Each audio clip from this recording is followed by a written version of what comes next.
If we ourselves, even our thieves, are not patriotic, when they steal from Africa, they invest in Europe. They don't believe. The minister said, fix our own government, get a governance system. The people in charge of governance systems steal and invest elsewhere as an indictment or an affirmation of their own incompetence and incapacity. Hello, gorgeous people. Welcome to my channel. This is Uncensored, and I just want to extend my gratitude really to everyone who's just rolling life with me. I want to say shout out. Thank you for subscribing to the channel, and don't forget to ring the bell, because the bell will notify you every time I drop a video, so that at least we can just run this life together. It's a beautiful day. The challenge is not white supremacy.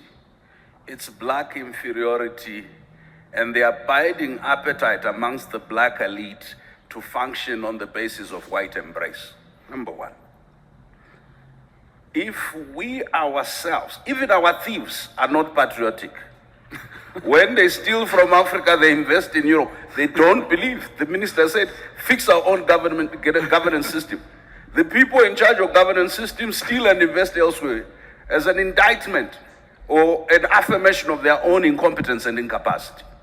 But the second bit is that I think both His Excellency Musa Faki, Professor Lumumba, and the minister indicated, when you grow a disconnect between the people who give you legitimacy, who are the ultimate resource for the transformation of any nation, when you grow a disconnect between your culture, Amilcar Cabral said, every revolution is first a cultural revolution. A people must believe in themselves. That way they're able to produce both citizens and leaders who are not only patriotic and competent, but that are future-focused and that are regenerative. Unfortunately for us, we have constantly killed three forms of assets. First asset, we kill our babies and our young people by never exposing them. And Rwanda is an exception to this, to what it means to govern and what it means to negotiate, what it means to compete. Number two, in all our countries, anybody, the age group of the people sitting at this table, when you are out of government, you are finished. The state has absolutely no use of the experience, the expertise, and the resources. We are constantly going elsewhere to look for experts that we either have in the diaspora or we have in our countries. The inability to build, retain, use our own local expertise and experience. The third is that we have created everything to be so leader-centric that most of our citizens either wait for God or wait for the leader or wait for foreigners. And the day must come in Africa where Pan-Africanism is Pan-Africanism of the people. No matter how brilliant institutions are, continental or regional, as long as they are not nourished by the ideas of African intellectuals, African artists and activists. But there is hope. Many of you may not see it as hope.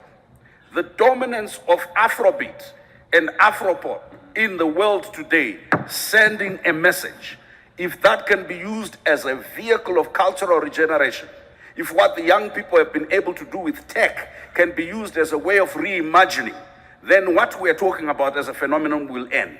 The third is that we can't keep sending all our people. I know that it may be brain gain for some people. We can't keep sending all our young people to Europe, to America, and elsewhere without creating pathways back. Why?